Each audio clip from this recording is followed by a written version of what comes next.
welcome to the SpeakIn podcast. I'm Ananya from SpeakIn, Asia's largest digital learning platform for professional growth through one-on-one coaching and group learning session. In today's episode, we have a distinguished leader from Indonesia who will share their personal corporate journey, insights on leadership, and a lot more. Our guest today is Suryo Sasono. Suryo's rich background includes pivotal roles at the Boston Consulting Group and an MBA from INSEAD, equipping him with a unique perspective on leadership and human resources. In today's conversation, we'll delve into Suryo's leadership journey and the innovative HR strategies he's implemented at Bukalapak. We'll also explore Suryo's approach to overcoming challenges and his insight on nurturing leadership qualities within the HR team. Join us as we gain valuable lessons on leadership and HR from one of the industry's leading figures. Thank you so much, sir. It's a pleasure to be speaking to you today, and welcome to the SpeakIn podcast. Thank you, Nanya. Good to see you. To begin with, sir, could you tell us a bit more about your career journey and some of the key milestones that have shaped your professional path? Sure. So let me start with my college degree because I was an engineer. I was an industrial engineer by study. And at the beginning, I never wanted to be an HR in the first place. I wanted to be an engineer or something that's more of a technical role.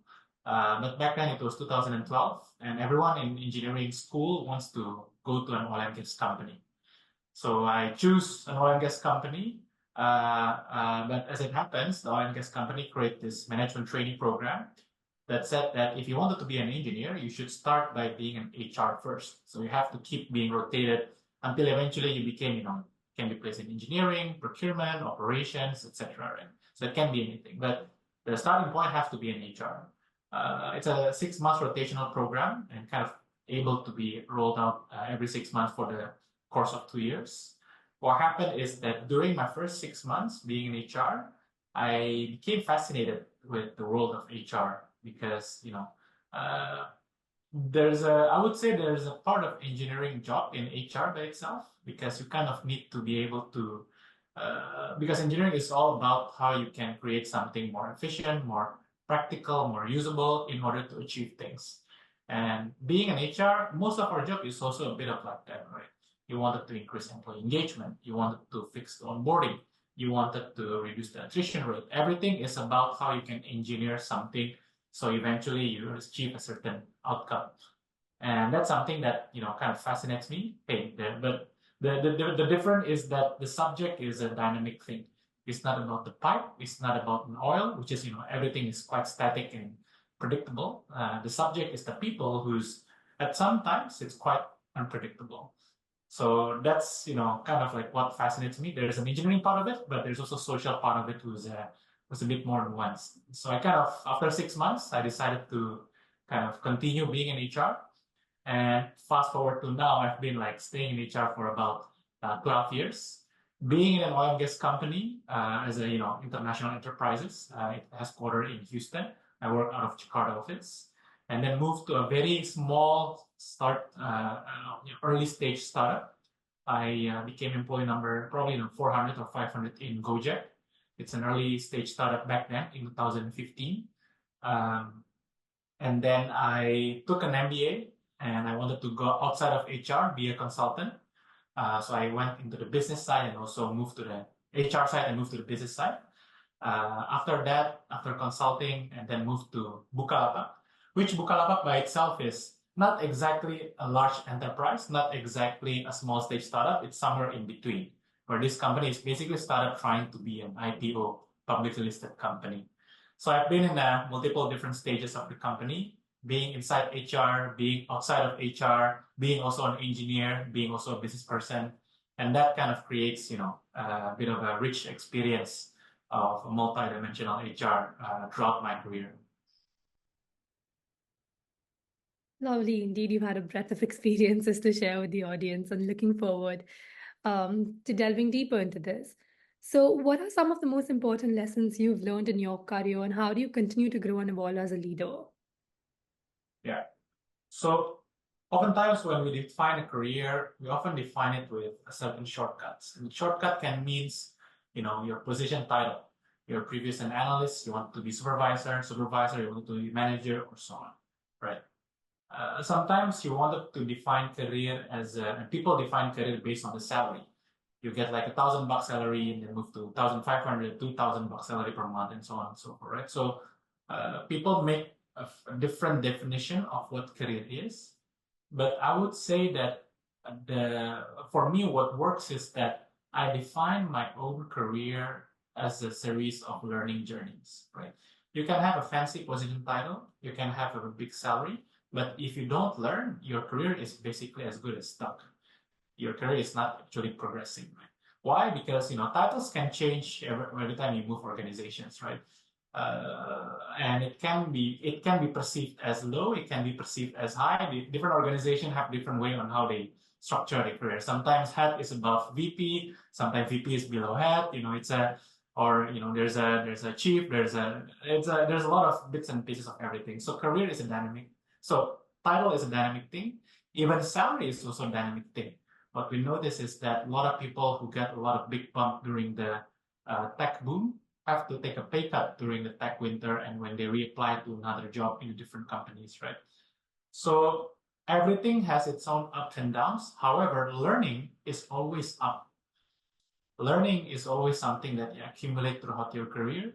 You cannot reduce your learning. You always accumulate your learning every time you move, every time you get exposed to new things, and that's, I would say, the best guiding principle in terms of how you define a career.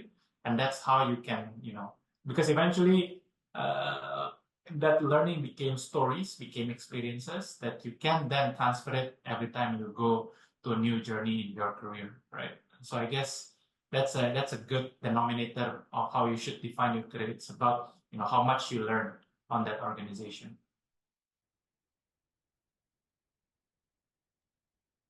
Very well said. So positions might change, but learning should always be continuous.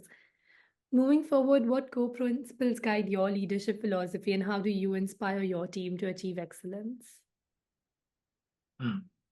I would say there are three things that kind of be, some of my principles in leading a team.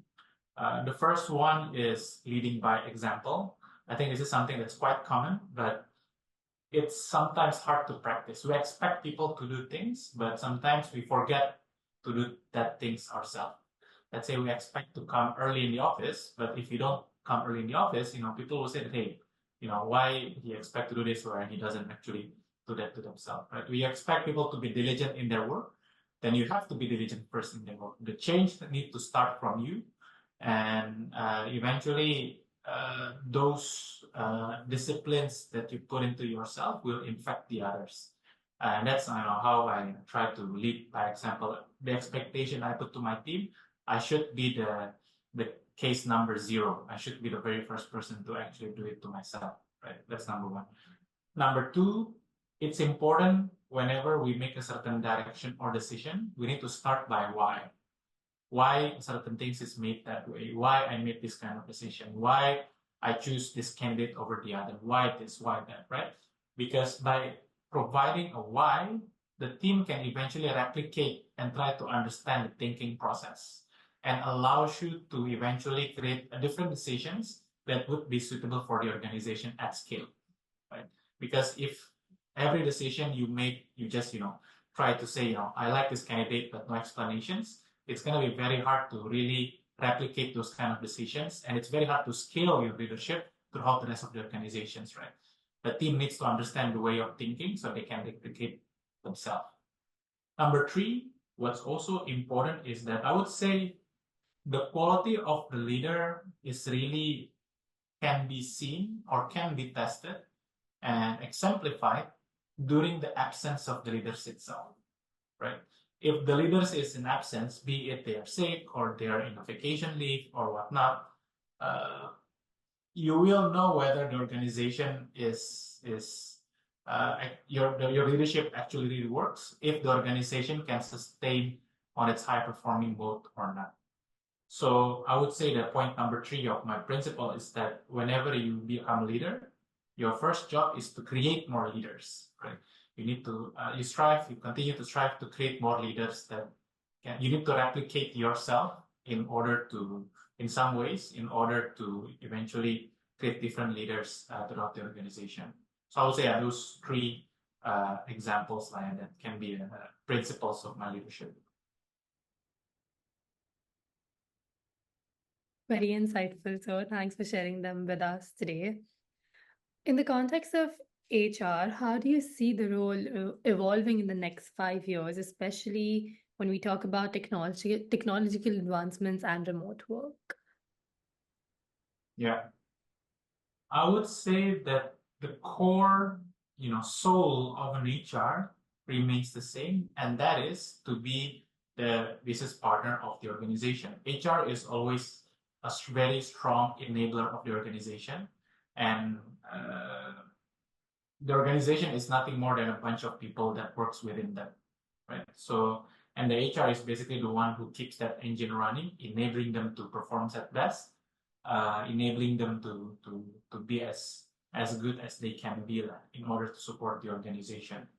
Now, the how and the what can change with the advent of generative AI. The how can be different. How, in terms of you recognize others, can be different. Previously, we have to create some sort of like an offline event. Now there's more of a peer-to-peer network appreciation where you can immediately appreciate your team, providing feedback through technology, for instance. And in the next 5 years, who knows? These kinds of technology might evolve much better so that the how and the what can be significantly different, right? But I would say the core remains the same, but the outer shell is something that as an HR we need to continue adapting. Sometimes, even though sometimes, the problem in the how and the what, let's say if we are using a technology that's a bit more, that have a very bad, let's say, user interface, for instance, and we wanted to launch, let's say, for instance, performance appraisal process, people may be less tempted to do it or comply to it simply because we are using an outdated technology. And that can be a problem, right? And that can be a hindrance towards our role to be a proper HR business partner. So yeah, I guess the technology savviness is something that HR needs to continue adapting in order to remain becoming the business partner of the organization. Right, so thanks a lot. Again, very insightful for someone. Moving forward, can you discuss a significant challenge you faced in your career and how you overcame it? Yeah. So probably I would like to comment on my current job, I would say, because the dynamics is very interesting. It almost felt like you are working for 3 different companies. And why is that? Is because the company is making a few phases throughout, even though it's happening in a very short period of time. I've been in this company for 3.5 years. It's when I first joined, the company is still a startup. It's not yet an IPO. So a lot of the tasks that I did is mostly on striving to achieve the compliance level that made it IPO ready when it comes to HR governance and compliance, SOP and whatnot. Right? So that became the big chunk of the task, right? When they became an IPO, Buka is an IPO, and we got a lot of money to it. We try to really push the growth of the company because we have all this cash. Then we have to make some sort of we have an obligation to the shareholder to use that cash in order to grow the company. And part of growing is hiring a lot of people, implementing all these new technologies and so on, right? Creating new capabilities for the organization and so on. So after an IPO, the phase changed from very compliance focused to be a very growth focused. 2022 to 2023, as we all seen, there's a tech winter coming in where, the era of the zero interest rate is eventually stopped and the interest rate goes up very high and the expectation of the shareholders shift. And that's also one of the things that makes the publicly listed companies a bit more vulnerable is that since we're public, perception matters and the expectation of the shareholder quickly can change how our target is being shaped. We previously that very focused on growth have to be very focused on profits. And from previously, it's all about hiring. Now it's all about how we can be very efficient and lean as an organization.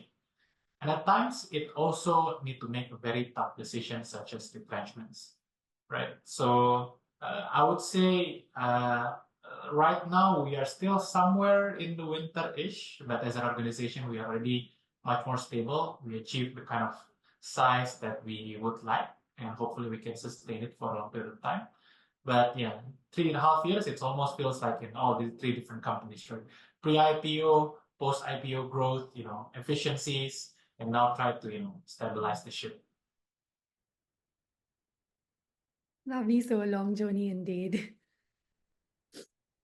And lastly, to end the lovely conversation we've been having today, can you share a quote or mantra that inspires you and keeps you motivated? Ah, I guess it's similar to what I mentioned related to learnings, right? I would say the best sailor born only from the rough seas. And that's somewhat, that's kind of like the code that I've been living in, especially when I receive all these, hardships, right? When I have all these challenges, hardships, and so on. I kept thinking like all these things is something that push you from the growth. If you don't feel comfortable, it means that you are in the growth zone. If you are comfortable, you're probably not in the growth zone, right? So if you feel uncomfortable, you probably, there's some life forces kind of pushing you to be better. And that's kind of like fits with the mantra itself. And if you are being pushed and be comfortable, it means that you learn more, and that's where the real career progression starts. A very inspiring quote, I would say myself. And truly, you need to challenge yourself, sir. Moving forward, thank you so much for sharing your valuable insights and experiences with us today. It was an amazing conversation and a perfect start. It was a pleasure having you on the SpeakIn podcast. To our listeners, thank you for tuning in. Stay connected with us for inspiring conversations with Asia's top 8 leaders. Don't forget to subscribe and follow us on our social media platforms. Until next time, and thank you once again.